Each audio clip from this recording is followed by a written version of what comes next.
Hello peoples! Ito yung panahon na may bagyong basyang na darating. Sabi nila, dadaan daw dito sa amin. Kaya nagmamadali akong magluto ng pan para may kakainin kami kung sakaling dadaan talaga ang basyang. Pagtingin ko sa aking mixture, parang may something wrong talaga. Para palagi na ako nagluluto ng ganito, pero meron talaga malasyaw siya ba? Malabnaw lang nato be.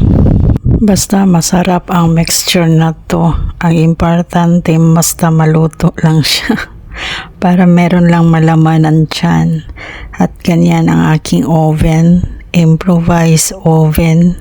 Ganyan sa loob.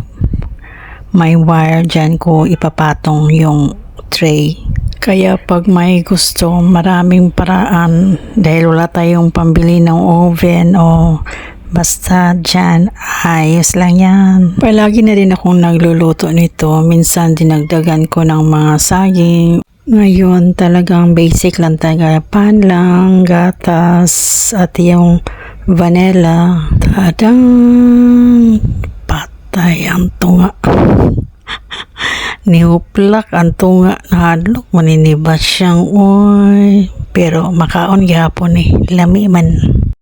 I will be sharing my happy finds peoples. Ito pa isang pillows kasi buy one take one po siya at napakaganda niya, napaka-soft niya, ang sarap niyang higaan. Pero hindi ko ito binili para sa akin sarili, para po ito sa aking pamilya. Dahil palagi po sila natutulog dito sa sala, ewan ko bang. Dito sila ang naps station nila dito, kaya pinilihan ko na lang ng malaki.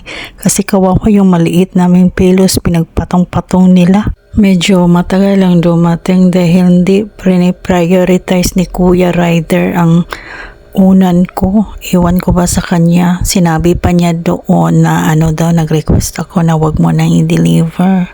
Agay, si Kuya, galing-galing talagang gumawa ng script, ng storya niya para lang makalusot.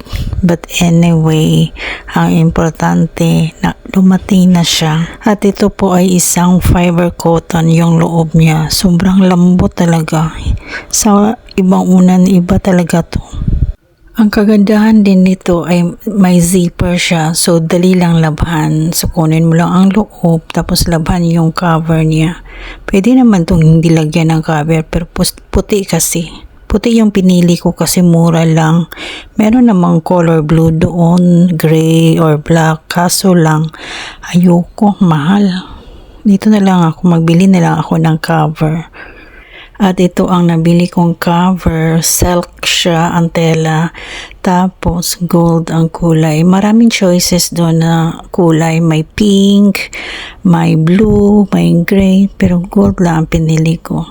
Maganda rin naman ang tela niya, hindi manipis, hindi din makapal, sakto-sakto lang. Anyway, mura lang din naman ito, 70 plus ata, dalawa na siya, kasi buy one take one siya. So, ayos na ayos.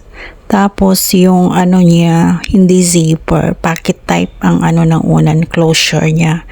Mas okay din. Dahil, naman siya, fit na fit talaga ang cover sa unan. Dahil, minimake sure ko talaga na, para sa ganito kalaking unan ang cover. In-explain naman nila dahil nabili ko to sa live. Ang kagandahan nitong una na ito kasi pag medyo na siya lumiit, massage mo lang siya. Yung sa loob ay massage mo dahil fiber cotton siya na bumabalik na din siya. Pag hindi na ginagamit ng bossing ko, saka ko na sila minamassage. Usually every night ko yan ginagawa para tambok na po usab. Okay, bye!